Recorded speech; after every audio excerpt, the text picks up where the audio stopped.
Hello friends, this is Tarun Singhal, CMA। तो आज हम डिस्कस करेंगे users of accounting information. Basically हम जो भी अकाउंट्स बनाते हैं उसमें हमारे पास journal, ledger, then after we are preparing final accounts, trading account, profit and loss account, और लास्ट में हम बनाते हैं बैलेंस शीट। तो इनका एक्चुअली यूज कौन करता है? जितनी भी इंफॉर्मेशन है हमारे पास, इनका एक्चुअल यूजर कौन है? कौन कौन से पर्सन्स को हमारे अकाउंट्स को देखने में इंटरेस्ट होता है और कैसे वो हमारे अकाउंट्स के यूजर्स हैं, इसको हम डिस्कस करते हैं। तो सबसे पहले हमारे पास आते हैं, we have two type of users, internal users as well as external user. Internally जो कंपनी से डायरेक्टली कनेक्टेड हैं, और एक्सटर्नल माने आउटसाइडर्स। तो जितने भी हमारे यूजर्स हैं उसको हमने दो पार्ट्स में क्लासिफाई किया, internal users as well as external users. तो सबसे पहले हम डिस्कस करेंगे about internal users of accounting. तो इंटरनल यूजर्स में क्या करते हैं वो लोग? जो कंपनी से डायरेक्टली बिलोंग करते हैं, जिनके साथ कंपनी का डायरेक्ट इंटरेस्ट जुड़ा हुआ है। Interested parties who need the account information to make decision such as plans, organisation and run the business. तो इसमें नॉर्मली दो टाइप के लोग इन्वॉल्व होते हैं। जो इंटरनल इंटरेस्टेड पार्टीज हैं, जिनको डिसीजन मेकिंग करना है, कंपनी के प्लान्स बनाने हैं, उसको ऑर्गेनाइज करना है और बिजनेस को स्मूथली रन करना है। तो वही हमारे इंटरनल यूजर्स हैं जो इन सभी चीज़ों के लिए रिस्पॉन्सिबल हैं। माने वो सभी पार्टीज जिनको कंपनी के डिसीजंस लेने हैं, उनके प्लान्स बनाने हैं, ऑर्गेनाइजेशन करना है और बिजनेस को स्मूथली रन करना है। These all persons are internal users of accounting. Now अब हम बात करते हैं मैनेजर। तो दो पार्टी हमारे पास मेनली आता है इसके अंदर। मैनेजर कौन? जिसको जो बिजनेस को मैनेज कर रहा है, जिसकी रिस्पॉन्सिबिलिटी क्या है? बिजनेस को प्रॉपरली मैनेज करना और प्रॉफिट कमा कर देना, प्रॉफिट कमाना। ये ओनर भी हो सकता है और ओनर के अंडर में कोई और डिफरेंट पर्सन भी हो सकता है। फॉर एग्जाम्पल, जैसे एक स्कूल है तो स्कूल का चेयरमैन अलग है और प्रिंसिपल वो है जो चेयरमैन के द्वारा अपॉइंट किया गया to manage the school. In same way business के अंदर ओनर खुद भी हो सकता है मैनेजर, और वो किसी और पर्सन को भी अपॉइंट कर सकता है बिजनेस को कंट्रोल करने के लिए। तो जो मैनेजर है उसका मेन पर्पस क्या है अकाउंट से? To see whether business is profitable. अगर हमें ये पता लगाना हो कि आपका बिजनेस प्रॉफिट में है या नहीं है, तो हम क्या देखेंगे? Manager. And what are the financial resources of the business, और बिजनेस के क्या क्या हमारे फाइनेंशियल रिसोर्सेज हैं। तो इन सभी चीज़ों को फाइंड आउट करने के लिए we are depend on accounting information to see whether the business is profitable and what are the financial resources of the business. This is the main aspect जो manager accounting के according accounts को देखकर ही find out कर सकता है। Now the next point is to know the financial progress and financial status of business. ये काम कौन करता है? ओनर। ओनर को बेसिकली, ओनर कौन है? जिसने बिजनेस में अमाउंट इन्वेस्टमेंट कर रखा है, दैट पर्सन इज कॉल्ड, ये कौन है?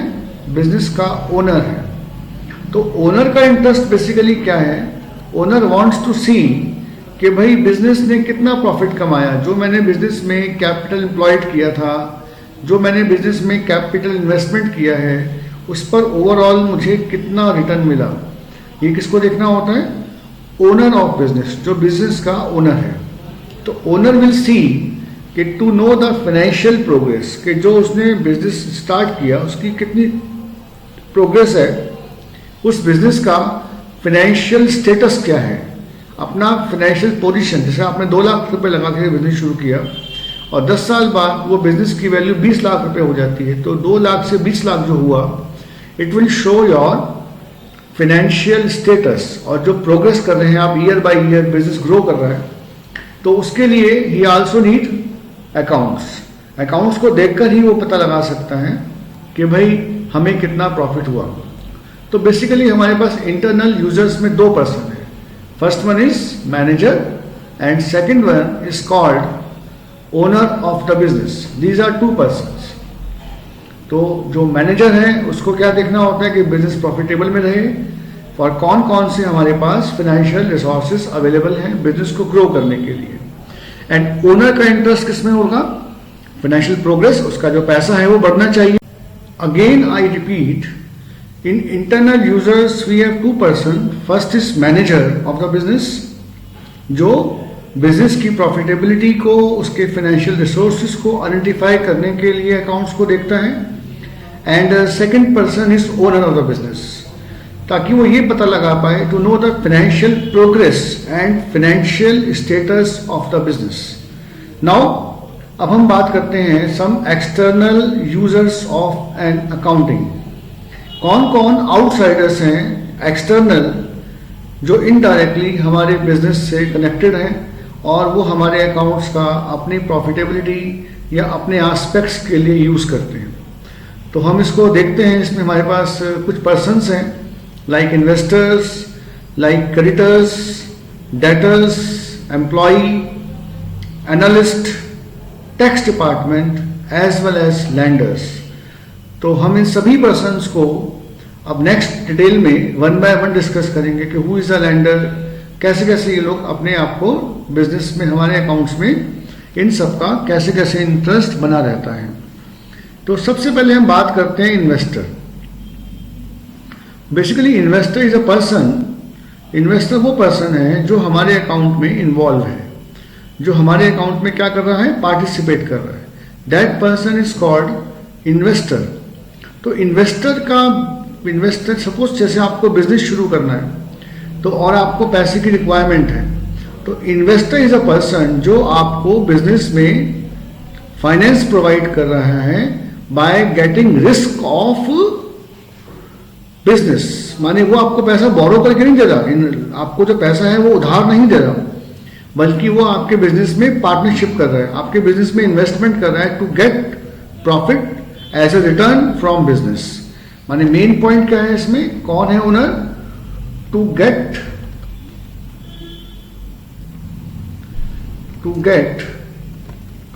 प्रॉफिट एज रिटर्न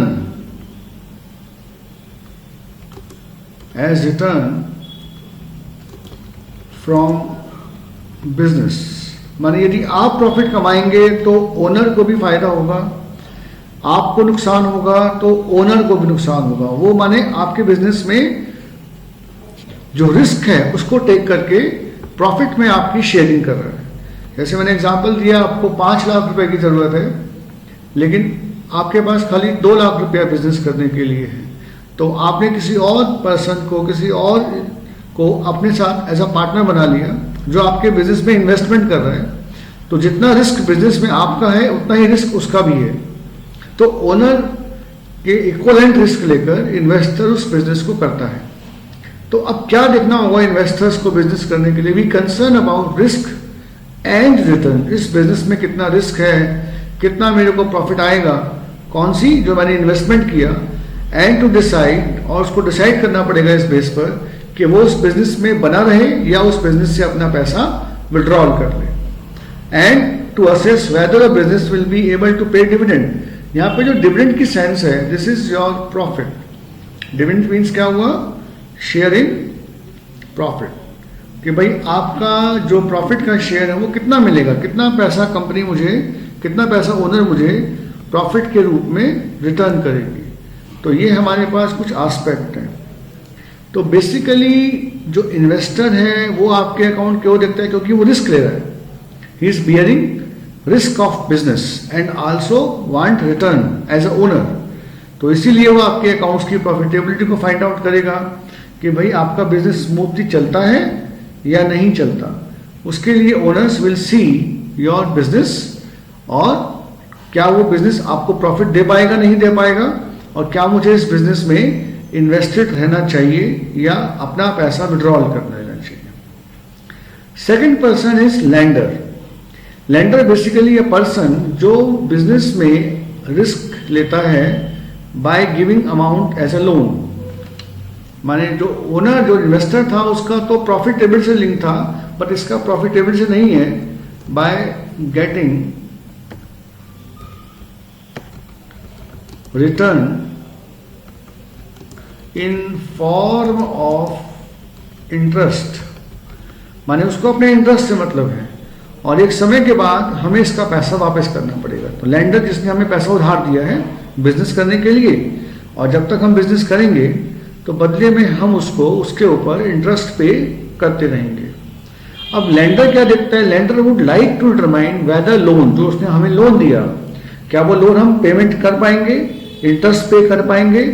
तो ये सबसे बड़ा एस्पेक्ट है कि वेदर वी एबल टू पे लोन इन टाइम, तो क्या हम बिजनेस लोन का टाइमली पेमेंट कर पाएंगे। ये किसका इंटरेस्ट है, this is the interest of owner of a business. जो भी बिजनेस का ओनर है वो ये देखेगा। दूसरी बात, क्या हम ये पेमेंट टाइम से कर पाएंगे, जो भी आपने टाइम तय किया बिजनेस को करने के लिए, तो क्या हम इस पेमेंट को टाइमली कर पाएंगे या नहीं कर पाएंगे। तो उसके लिए वो क्या देखेगा कि आपके बिजनेस की लिक्विडिटी कितनी है, कितना आप पैसा इजीली पे कर पाते हैं। तो owner lender will see, lender को खाली किसमें इंटरेस्ट होता है कि उसका लोन का पैसा वापस मिल जाए और साथ में जो उसका इंटरेस्ट है वो उसको मिलता रहे। तो लोन का amount as well as interest portion, ये दोनों उसको पेड हो जाए विद इन अ टाइम। जो भी आपने टाइम तय किया पेमेंट करने का, तो क्या उसको वो पैसा टाइम से मिल जाएगा। यही उसका मेन पर्पस है कि amount will receive within time on due date. जो भी उस पैसे की ड्यू डेट है, उस ड्यू डेट को क्या आपको पैसा वापस मिल जाएगा। तो उसके लिए उसको क्या देखना पड़ेगा, आपके अकाउंट्स को देखना पड़ेगा, आपकी प्रॉफिटेबिलिटी कितनी है, क्या पैसे का सर्कुलेशन बना रहता है, क्या आप इतनी इनकम जनरेट कर पा रहे हैं कि लोन और इंटरेस्ट का ड्यू डेट टाइमली पेमेंट आप कर पाए। तो सेकंड पर्सन कौन हुआ हमारा एक्सटर्नल यूजर्स में, lender. Third is employee. Employee कौन, जो हमारे यहाँ वर्क करते हैं, जो हमारे यहाँ काम करते हैं। अब एम्प्लॉय का क्या इंटरेस्ट है हमारी प्रॉफिटेबिलिटी में।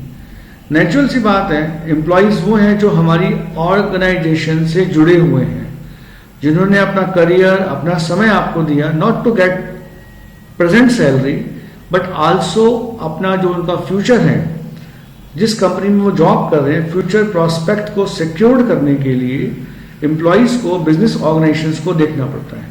तो उनको क्या इंफॉर्मेशन चाहिए, स्टेबिलिटी, कि भाई हम जिस ऑर्गेनाइजेशन में काम कर रहे हैं तो क्या वो स्टेबल है, कोई रिस्क तो नहीं है कि आज हमारी जॉब है तो कल हमारी जॉब चली जाएगी। अगर ऐसा है तो जॉब क्या हो गया, इनसिक्योर हो गया।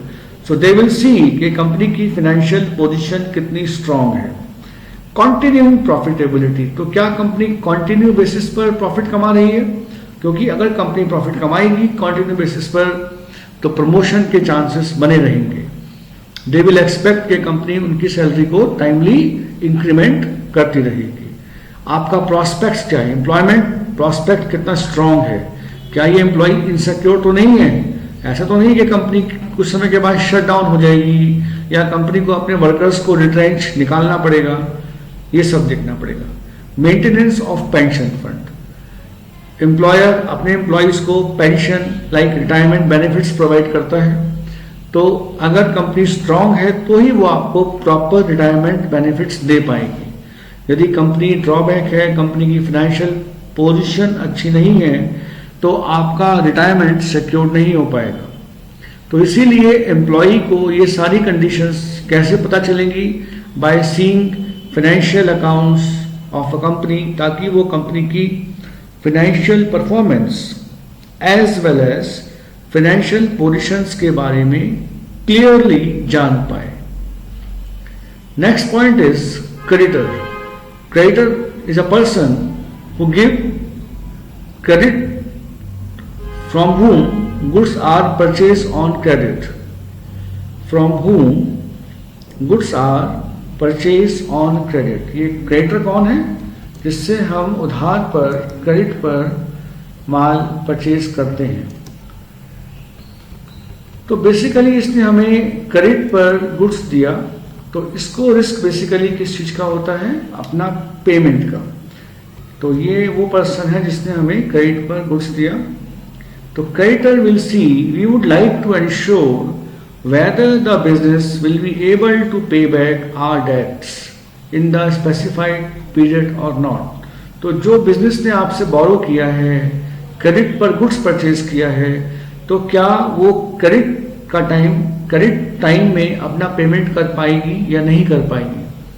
तो क्रेडिटर आपको तभी क्रेडिट प्रोवाइड करेगा जब आपका फाइनेंशियली परफॉर्मेंस, फाइनेंशियल प्रॉस्पेक्ट अच्छा होगा, नहीं तो उसको पेमेंट का रिस्क हो जाएगा।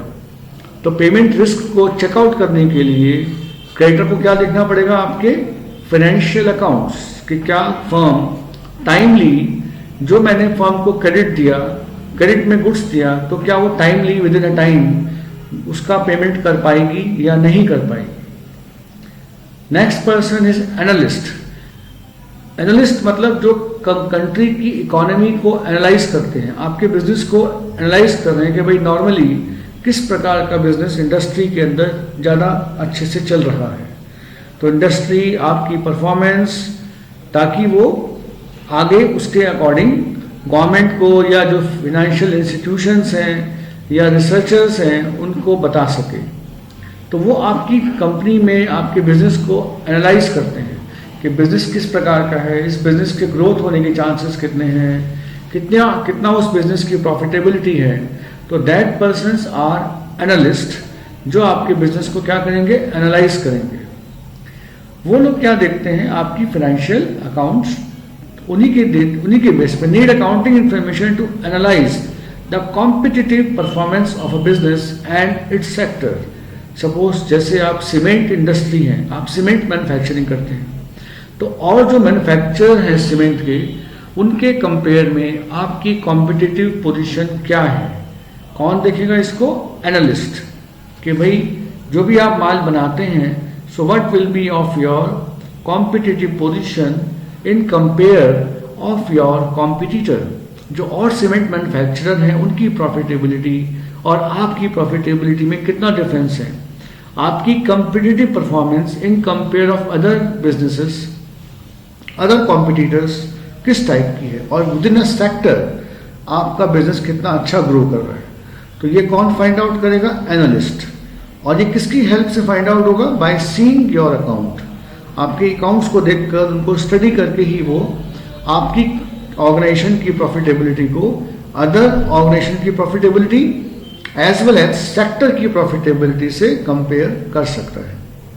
Now the next point is debtor. Debtor कौन होता है, जिसको हमने क्रेडिट पर गुड्स सेल किया, to whom goods sold on credit. जिसको हमने क्रेडिट पर गुड्स सोल्ड किया, to whom goods sold on credit, that person are called creditor. क्या बोलेंगे इसको, क्रेडिटर। क्रेडिटर से हमें पैसा लेना होता है और वो हमसे क्रेडिट पर गुड्स परचेज करता है। तो भाई क्रेडिटर का किस टाइप से इंटरेस्ट है, देखते हैं इसको। Require information about the ability of business to survive and prosper.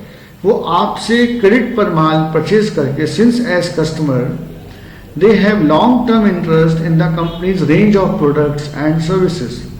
Debtor कौन है, बेसिकली हमारा कस्टमर जो हमसे क्रेडिट पर माल परचेज करता है।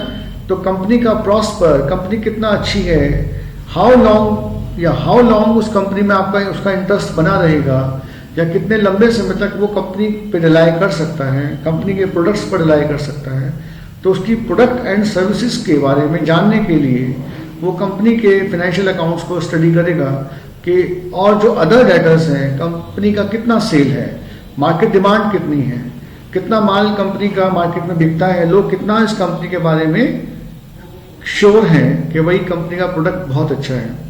तो उसके लिए वो क्या करेगा, how long interest in the companies range of product, कि कंपनी की जो रेंज ऑफ प्रोडक्ट है उसमें और लोगों का कितना इंटरेस्ट है, कितने समय तक कंपनी सर्वाइव करेगी, ताकि उसको ये विश्वास हो कि जो भी वो प्रोडक्ट परचेज कर रहा है, इट्स अ रिलायबल प्रोडक्ट और वो उसको लॉन्ग टर्म तक उस पर रिलाई कर सकता है। Now the next point, tax department. अब ये टैक्स डिपार्टमेंट कौन है? गवर्नमेंट। गवर्नमेंट को क्या चाहिए होता है हमसे? Income tax, sales tax, excise duty, custom duty. तो उन सभी टैक्सेस को फाइंड आउट करने के लिए गवर्नमेंट नीड टैक्स। टैक्स बहुत प्रकार के हो सकते हैं, जैसे मैंने आपको बताया, service tax, income tax, sales tax, excise duty, custom duty. Duties ये सारी ड्यूटीज एम्प्लॉयर जो गवर्नमेंट है वो टैक्स डिपार्टमेंट ऑर्गेनाइजेशन पर चार्ज करते हैं, डिपेंड कि उसका बिजनेस किस टाइप का है। तो उसको अकाउंटिंग की रिक्वायरमेंट पड़ती है ताकि वो ये फाइंड आउट कर पाए, check on the calculation and tax payable by the company. कितना कैलकुलेशन हुआ, कितना एम्प्लॉयर, कितना ऑर्गेनाइजेशन ने टैक्स दिया, तो और देखने के लिए क्या कंपनी टैक्स लॉस को प्रॉपरली कॉम्प्लाई करती है या नहीं करती, टाइमली अपना टैक्स कैलकुलेट करके डिपॉजिट करती है या नहीं करती। तो जितना भी उसकी एम्प्लॉयर, जितना भी टैक्स डिपार्टमेंट को हमें टैक्स देना है, तो उसको हम वो कैसे डिटरमाइन करेंगे? On the basis of our financial accounts. तो अभी हमने देखा वन बाय वन कि financial accounts plays an important part, और उसके लिए हमारे पास, अगर हम शुरू से कॉन्सेप्ट को देखें, तो सबसे पहले हमारे पास इंटरनल यूजर्स थे।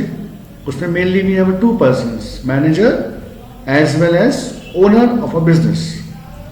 उसके बाद हमने देखा एक्सटर्नल यूजर्स ऑफ अकाउंटिंग। सबसे पहले हमारे पास एक्सटर्नल यूजर्स में investor, creditor, landers, debtors, employees, analyst and tax department.